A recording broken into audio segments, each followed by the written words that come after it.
Pour ceux qui souhaitent se lancer dans ce domaine, est-ce que tu connaîtrais des IA que tu pourrais leur suggérer?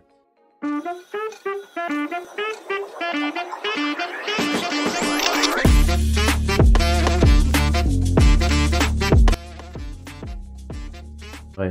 Alors, les IA, si c'est côté IA générative, un peu comme ce que je venais de vous dire, il faut aller explorer, voilà, les IA, les lamas, les IA de Olama, c'est des IA qui font des trucs magnifiques, en tout cas, Olama, comme ça s'écrit comment? O2LAMA, comme on l'entend. Ils font des mises à jour tout le temps. C'est des gens qui bossent, hein. Il faut les suivre sur LinkedIn et aussi sur Discord. Pour ceux qui ont des canaux Discord, c'est bien. Vous les suivez, vous allez voir l'évolution et tout. C'est des modèles que tu peux télécharger en local sur ton ordinateur et tu peux faire pas mal de choses. Avec, j'ajoute le framework qui va avec. Comme ça, ceux qui seront intéressés avec LangChain, voilà, ils peuvent associer les deux et voilà, ils peuvent créer des applications. Donc, quand tu as le framework LangChain et tu utilises des modèles locaux de Olama, voilà, il y en a pas mal de modèles. Il y a Lama 2, Lama 3, il y a OpenHMS que moi j'utilise beaucoup, qui est aussi capable d'échanger en français.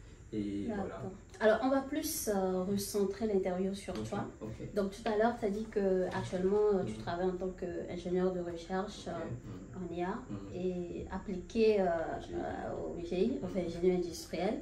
Alors, quels sont les plus grands défis que tu rencontres au cours de ce parcours? Alors, ouais, c'est vrai que la journée d'un ingénieur de recherche, c'est une journée où tu es au boulot, tu es dans ton bureau devant ton ordinateur à longueur de journée. Je sens que pour quelqu'un qui a suivi une formation où des fois tu as aussi cette habitude de toucher à du matériel et tout, ça fait que ça te manque et tu es coincé des fois. Et moi, j'ai pas envie d'être toujours au même endroit tous les jours sur le même ordi. Ce qui fait que ça peut paraître ennuyant en fait si tu fais la même chose tout le temps et tout. Certes, c'est ça. Certes, ouais, tu as l'impression que c'est monotone et c'est ça qui peut être un peu embêtant. Mais en dehors de ça, c'est cool. Quand tu fais marcher des choses, ça marche comme tu veux.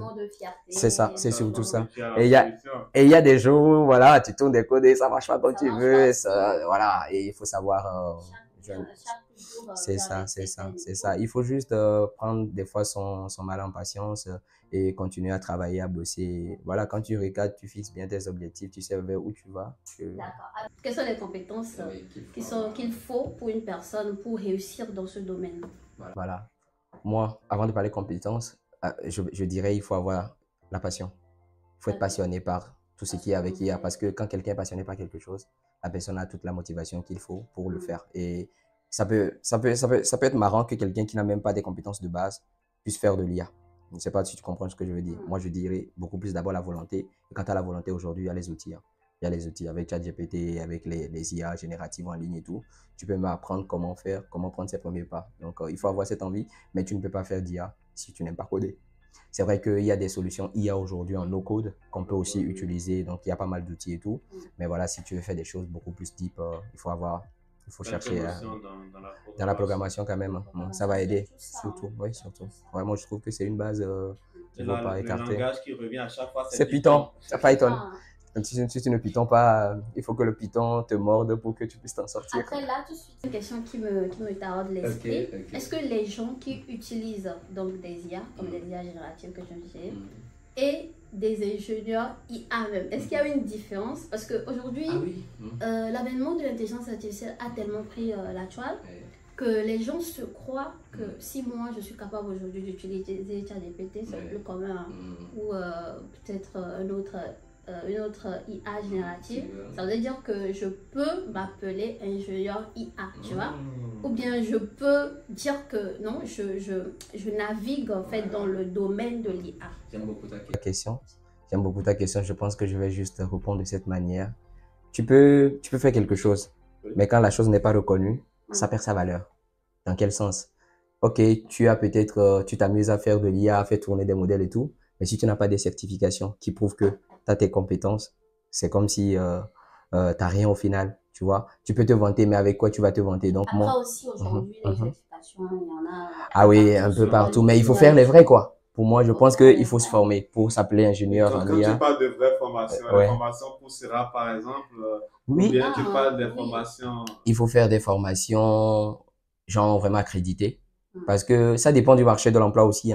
C'est très compétiteur aujourd'hui et quelqu'un, comment je vais dire, un autodidacte et quelqu'un qui sort d'une école de renommée.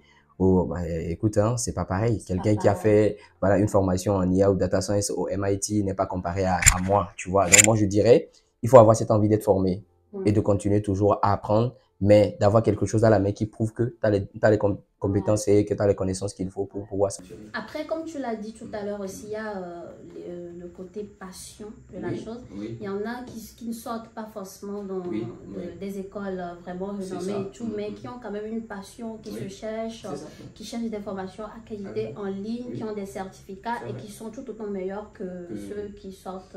Tu as tout à fait raison. Et l'exemple palpable, c'est ceux qui avaient fait l'informatique pure à l'époque. Ouais. Maintenant, avec l'IA, ils ne veulent pas rester à la vieille, rester des élèves de la vieille école. Hein. Ils se mettent à jour, donc ils se forment activement et tout. Moi, je travaille avec des collègues qui sont des informaticiens des années. Maintenant, ils font de l'IA comme s'ils avaient suivi une formation. C'est comme ça répond exactement à cette question. Donc, comment vois-tu l'évolution de l'IA et aussi de la data science dans les prochaines années, dans les 5 prochaines années, dans les 10 prochaines années? Ça va vite, hein? Ça va vite et c'est comme on le dit, on est dans un monde aujourd'hui qui évolue très vite. Et c'est comme un train. Quand le train part, tu le rates, il part te laisser. Et c'est beaucoup de personnes sont encore réticentes en ce qui concerne le choix des IA ou d'utiliser ces outils. Mais voilà, ça nous aide de fou et ça va encore plus loin. Avant, si vous prenez... N'oublions pas aussi les dangers qui vont avec. Ça fera certainement l'idée, l'option d'une autre vidéo. Pas de problème. Mais ouais, moi je trouve que l'IA, ça va encore beaucoup plus révolutionner le monde. À l'allure où on va, il y aura des boulots pour lesquels on n'aura plus besoin d'hommes. C'est quand même triste, oui. C'est quand même triste, c'est des conséquences. Mais voilà, c'est comme on dit, il faut juste s'adapter. Il faut se former, il faut se mettre à jour, il ne faut pas rester dans la vieille façon de faire des choses et pour se faire prendre par l'évolution des cours. Parce que pourquoi est-ce que l'IA n'avait pas connu autant d'ampleur en 2011 quand on a commencé en même temps à en parler? Parce que les IA, ça existe depuis les années 50, hein, si on rentre un peu dans l'histoire. Mais en 2011, ça a été officiellement lancé, je pense, à une conférence en Allemagne. Et aujourd'hui, on est maintenant au 21e siècle et on en parle beaucoup plus, on l'utilise et ça nous aide beaucoup au quotidien. Pourquoi? Parce que maintenant, il y a l'accès aux données. On pourra utiliser ces données parce que quand on veut faire de l'IA sans données, on ne peut pas faire d'IA. On peut pas faire, c'est ça.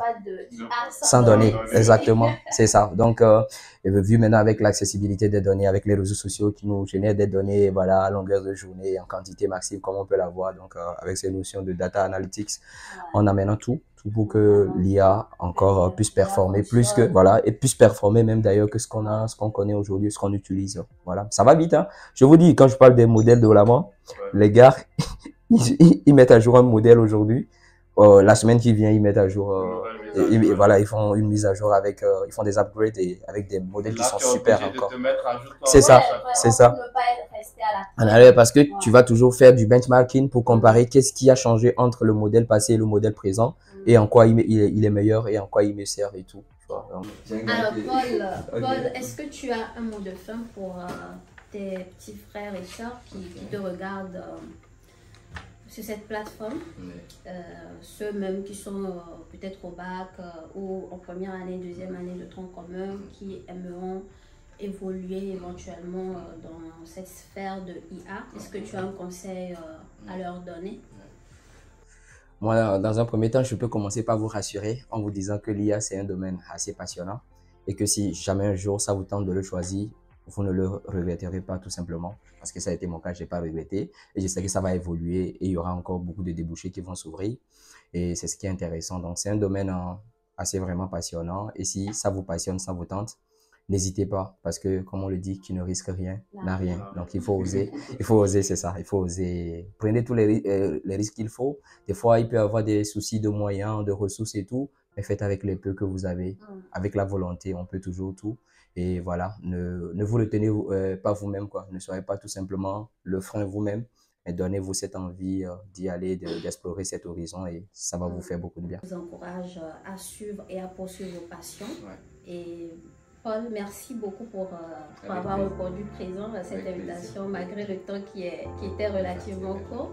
Et nous te remercions pour ta présence, pour l'honneur que tu nous fais quand même, parce que c'est vraiment... Alors, merci beaucoup d'avoir suivi cette première interview. Nous espérons que cette interview a su répondre quand même à vos préoccupations, à vos questionnements. Et à très bientôt pour de nouvelles vidéos. N'hésitez pas de vous abonner, de liker, de partager, pourquoi pas, pour nous donner la force de continuer.